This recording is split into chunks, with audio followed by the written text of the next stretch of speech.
Misal üçün xristian dini və dini dəyərləri elə böyük şirkətlər yarada bildi, amma İslam və İslam dəyərləri, dini dəyərləri belə böyük sistemlər yarada bilmədi. Onunla o dediyimiz kimi də yanaşma məsələsidir ki, o mədəniyyət məsələsi, siz məsələyə necə baxırsınız?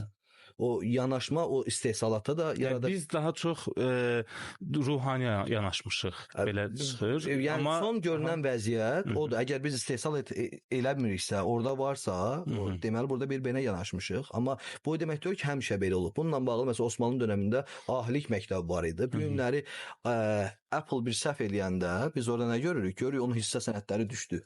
Eyni şey Osmanlı dövründə o biri ayaqqabı tikirdi, gəlirdi qadı ayaqqabısına baxırdı, dama atırdı və deyirdi bundan sonra orada bazarda bir şey sata bilməz və yaxud da çörəyi nəysə qatıbsa. Eyni şey bu günləri iPhone üçün də keçərlidir, Nvidia çipi üçün də keçərlidir, Microsoft'un application'lar da üçün keçərlidir.